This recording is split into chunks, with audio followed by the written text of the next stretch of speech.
The Assembly will hear an address by His Excellency Isdor Mpango, Vice President of the United Republic of Tanzania. I request protocol to escort His Excellency.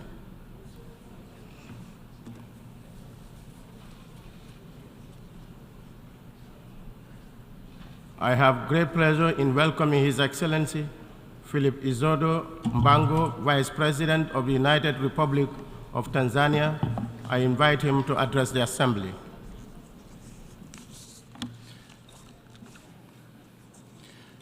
His Excellency Denis Francis, President of the 78th session of the UN General Assembly, His Excellency Antonio Guterres, Secretary General of the United Nations, Excellencies, Heads of State and Government, ladies and gentlemen, Mr. President, please allow me to start by conveying to this august Assembly fraternal greetings from Her Excellency Dr. Samia Suluhu Hassan, President of the United Republic of Tanzania, who could not attend this important session due to pressing national commitments.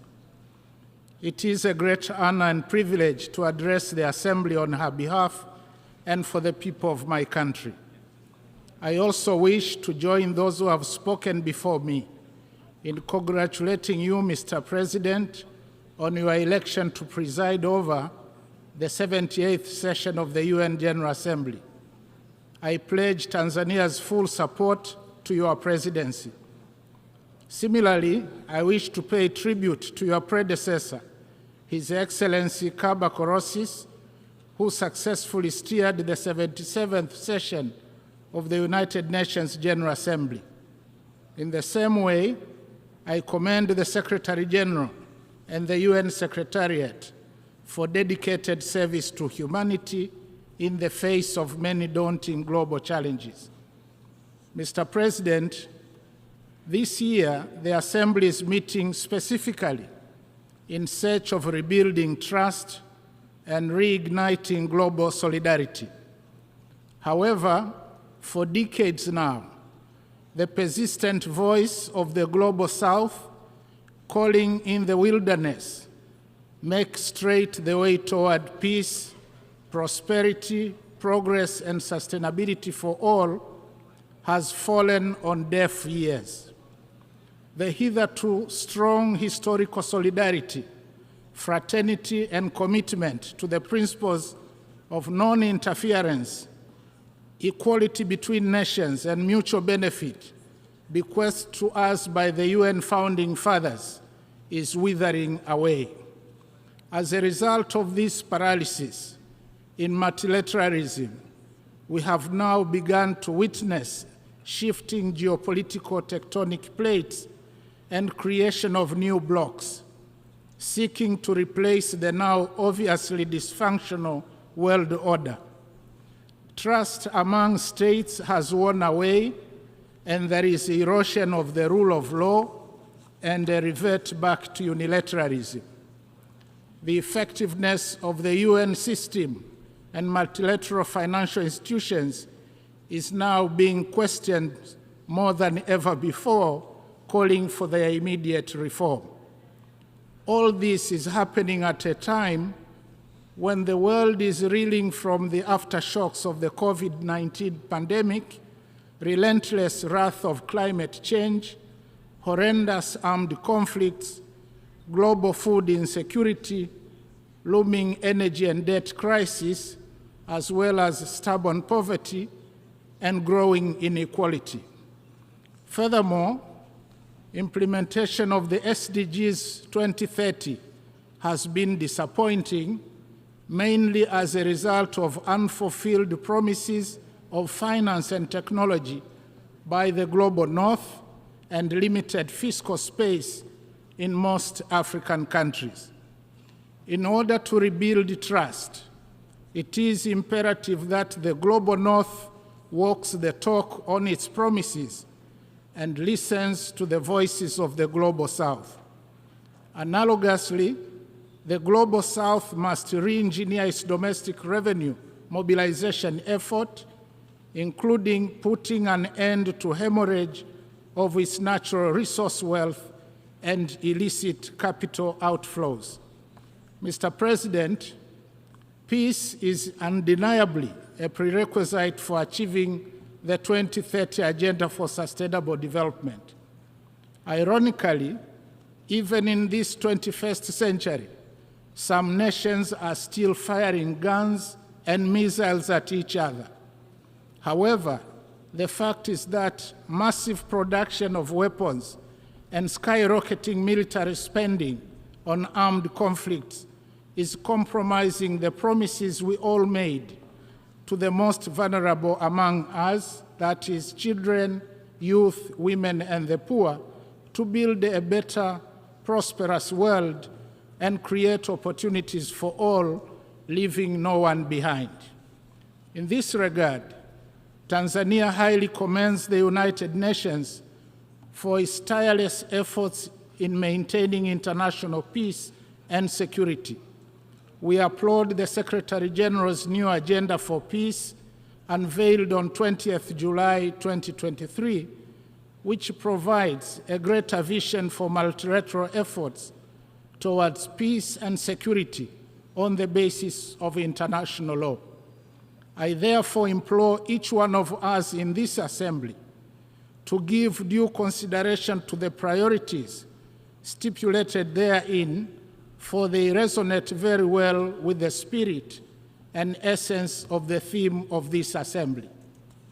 Mr. President, Tanzania remains fully committed and ready to work with the UN family in maintaining global peace and security to make the world a safer place to live in, not only for us, but more importantly, to the generations to come. Tanzania firmly believes that the world needs to invest more in dialogue and diplomacy to prevent and resolve armed conflicts. Wars and confrontations must be avoided at all costs, because in war everyone loses, including the non-warring parties. In this regard, Tanzania has and will continue to contribute to peacemaking and peacekeeping efforts in Africa and elsewhere in the world. As of March 2023, Tanzania stood as the 12th largest contributor among 125 countries in UN peacekeeping missions. Tanzania urges the international community to increase support to regional initiatives to bring peace to war-torn parts of the African continent. Those who participate in fueling conflicts in Africa, either for the purpose of profiting from arms trade or access to blood mineral wealth, should be tracked and condemned openly by the United Nations. With regard to combating terrorism, Tanzania has strengthened capacity to deal with cross-border terrorism, working with our neighbors and international partners, especially through sharing of information and strategies. Mr. President, 3 days ago, we gathered in this hall for a second review of the 2030 Agenda for Sustainable Development and implementation of the 17 SDGs. It is discouraging to note that at halftime, we are off track to meet most of the goals. The UN Secretary General's Progress Report reveals that a mere 15% of the 140 targets are on track, while a staggering 37% have either stagnated or even regressed from the 2015 baseline. This underperformance calls for supercharged implementation and partnership, especially prioritizing to scale up investment in people. Mr. President, Tanzania is fully committed to implement the SDGs as envisaged. In July this year, Tanzania presented its second voluntary national report, which shows that overall, there has been significant progress with respect to SDG 2 to 7, as indicated by an increase in food sufficiency ratio, availability of essential medicines, decline in under-5 mortality, increase in pre- and primary gross enrollment rates, significant milestones in pioneering gender equality, improved water supply coverage in urban and rural areas, as well as population connected to electricity. However, only moderate performance has been recorded for SDG 1, 8, and SDG 10. To ensure successful implementation of SDGs, Tanzania is determined to take actions to improve further the domestic revenue effort while capitalizing on PPPs. We are also prioritizing investments in the social service sectors, agriculture and agribusiness, value addition and infrastructure, as well as uplifting of skills for the youth. In addition, harnessing science, technology, and innovation is also key to hastening implementation of the SDGs. Mr. President, climate change has now become the world's greatest threat. Recent natural calamities, which have devastated parts of some countries around the world, amplify the horrible effects of climate change. And on this note, Tanzania offers deepest condolences to the governments and the people of Libya and the Kingdom of Morocco for the loss of lives and properties caused by floods and earthquakes. Furthermore, the latest assessment report of the Intergovernmental Panel on Climate Change sounded an alarming reality that the world is off track, the 1.5 degrees Celsius limit agreed in Paris. Disturbingly, the report indicates that Africa is warming at an accelerated pace, outstripping the global rate. As such, climate change has and will continue to adversely impact Africa and hamper its progress. Tanzania, therefore, reiterates its call for urgent and concerted actions by all nations to cut down greenhouse gas emissions and strengthen mitigation and adaptation measures.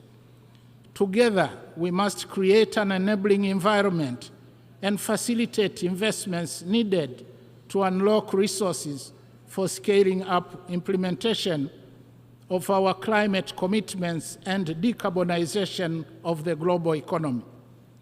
We, the global community, must act with urgency. Tanzania also reiterates its call for a fair and just clean energy transition for Africa. Mr. President, unilateral coercive measures have serious adverse effects on the targeted economies and innocent lives, especially of women and children, the very people we have committed not to leave behind. Tanzania remains steadfast in its opposition to injustice, wherever it is committed and by whoever. We stand against the imposition of unjust economic sanctions and other unilateral coercive measures that undermine sovereignty and prosperity for all. Likewise, we continue to stand in solidarity with our brothers and sisters who continue to be denied their rights to self-determination and those living under occupation or domination. We call for the lifting of unjust sanctions and an end to the occupation or subjugation. Tanzania also advocates for peaceful resolution of all territorial disputes in accordance with the principles set out in the United Nations Charter. Mr. President, in closing, I wish to reaffirm Tanzania's unwavering commitment to support the United Nations and its member states in implementing our common global agenda. We call upon warring parties around the world to silence their guns and missiles and give prominence to peace. Let us act towards each other with humility, not arrogance. Let's heed the old wisdom that says, an eye for an eye leaves everybody blind. Let's act together to address the climate crisis and hasten implementation of Agenda 2030. Our humble plea is that the voices, promises, and solutions made or provided on this rostrum ought to bring hope to the hopeless, dignity to the humiliated, and justice to all. I thank you. On behalf of the Assembly, I wish to thank the Vice President of the United Republic of Tanzania for the statement just made, and I request protocol to escort His Excellency.